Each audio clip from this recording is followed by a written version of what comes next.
Good morning, 5 a.m. Mester Scrum Show. Hope you're doing well today. And we are live on YouTube, Facebook, and LinkedIn.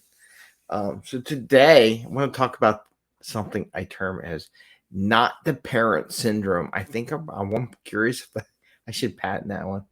But not the parent syndrome. How many times do you I do my sports analogy with my son the other day. Say, hey, you should do this, this, and that. And they don't listen. They may listen a little bit. It's in the back of their brain. But until like a coach says that to them, that they finally listen, put two and two together.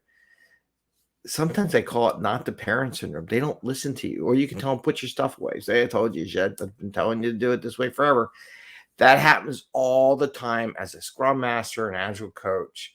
No matter where you go, that happens. So I want to talk about that and how to compensate for that activity. And it's okay. It's natural. It happens everywhere.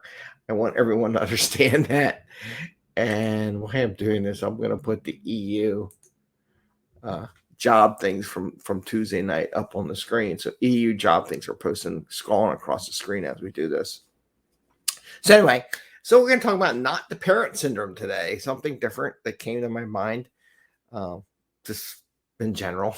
So I figured I'd share that because I was thinking about mistakes I've made in the past.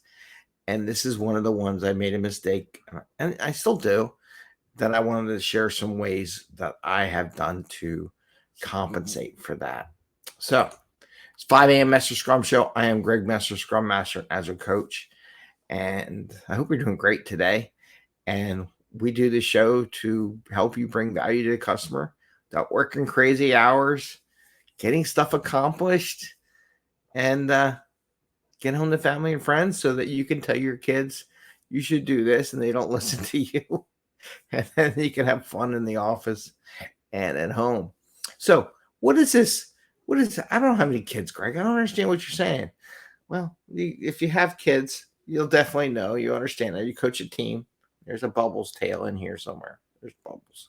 She's here, by the way. Trying to get attention. Here. Since you're such a lovey-dovey, let's say hi to everyone. Hey. There she is. Here's the Bubbles. Please give us a click and like for Bubbles. It's a thing where you could be teaching Scrum or say you should do daily Scrum this way, or this is what it should be like. And sometimes they don't get it. They don't have a picture in their head on how it would be.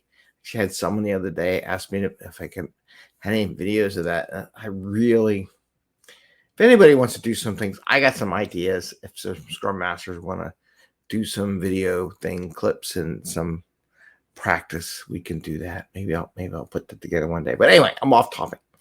So you always try to show them they don't want to do it, or your kids, in my case, be like, hey, put your when you're batting, use your legs. Don't use your arms. Make sure your batting stance isn't too spread out. Stuff like that just doesn't get. They just ignore it. They get it. They ignore it. It's the parent. They hear it every day. It's just another rant from the parent to how to do things better. So sometimes we have to change things up. How do we do that? Well, we get our kids on with coaches. We as Agile coaches, myself, get coaches on how to do things and learn things from them to think that I can't do everything myself. And sometimes I need help. Sometimes I need give my teams a different perspective on what I'm coaching from a different person, just so they hear it from more than one person. When you do mathematical analysis, right? AI or whatever you want to do, you do multiple data points, right? So I always talk about having more than one data point to establish that this is the right way of doing it.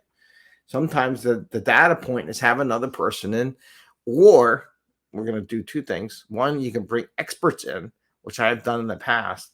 I was Agile coach, transformation guy, whatever you want to call it, for a company.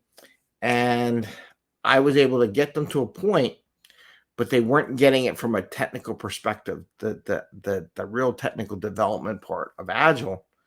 So I worked out a deal with the CIO to bring in some people I knew that were, quote, geeky, that techies that write this code, to show them how this works, with them.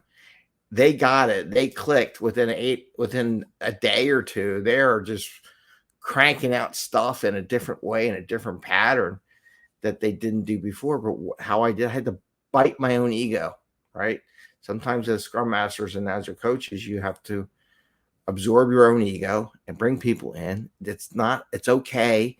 It's not a punishment. It's not a defeat. It's not that you're not any good or you're less value to the organization, but you're actually more valuable to the organization because you realize that you need to bring a second thought, a second data point into the team.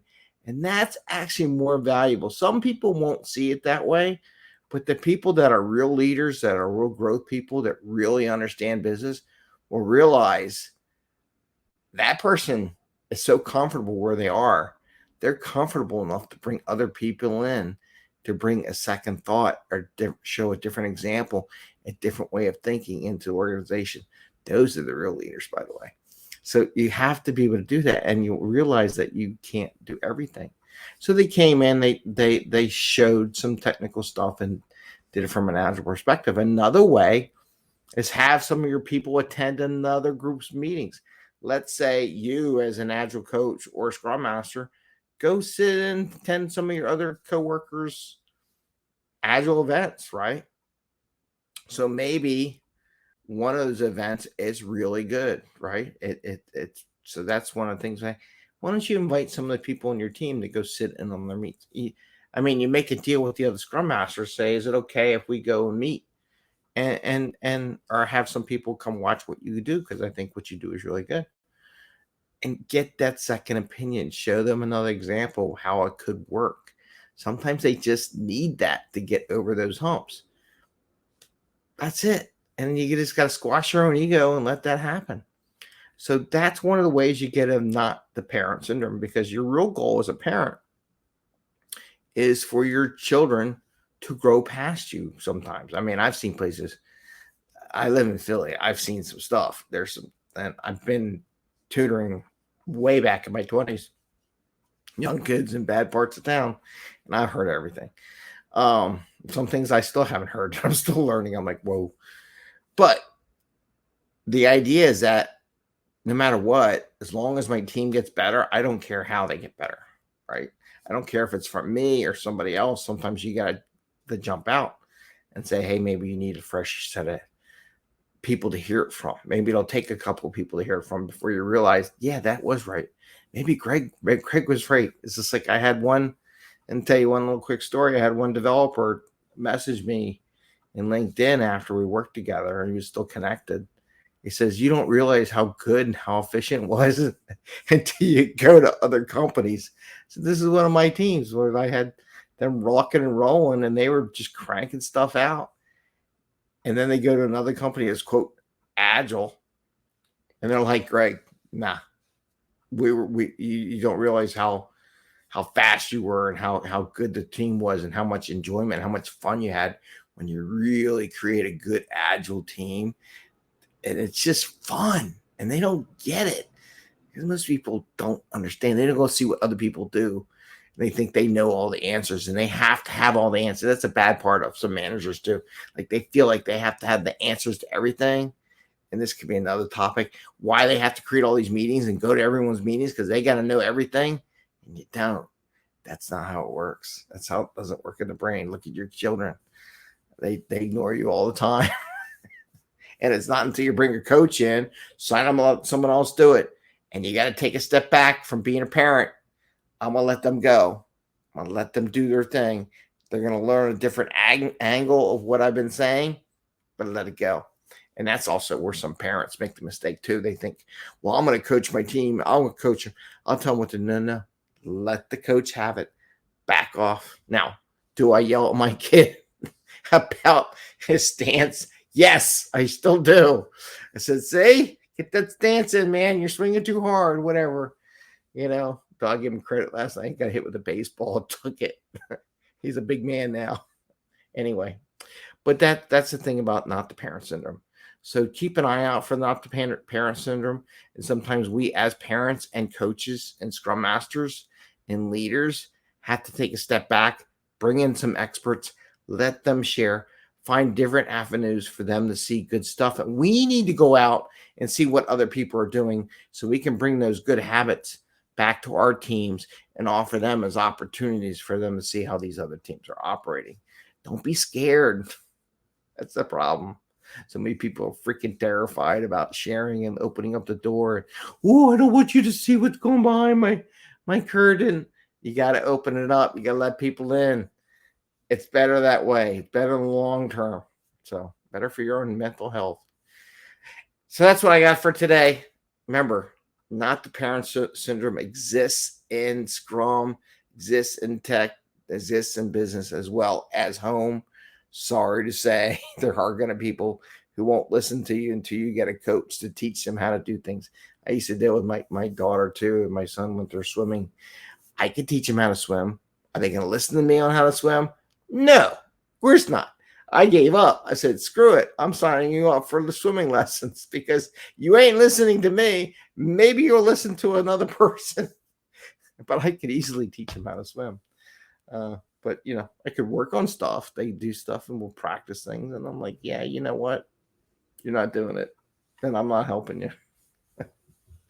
Anyway, with that, I want to wish you a good day. Happy scrumming. Bubbles is already out. She just came in here. She's just quiet over here and that thing. And I hope you make it to the Agile Online Summit. It's going to be great stuff. Great conversations I'm having. I'm hoping to share those conversations and presentations with you all during the summit. Again, you can sign up for free. And if you want to be able to get the recordings way past that, and you sign up for their little premium package deal, whatever it is, so that you can watch it anytime you want. And IABA is coming up. I believe it's October 19th. Let me see. Yeah, next week on Wednesday. I should post some stuff on LinkedIn. I'll do that today. So again, I want to wish you all the best. Have a great day and see you tomorrow. Hopefully the job reports gets better, but I'm not sure how much better it's going to go. We'll see again next week. But this was the first week that it actually dropped like a rock, especially here in Philadelphia. So I wish you the best. And yes, we all have this not the parent syndrome. Take care. Bye. Happy scrumming. And see ya.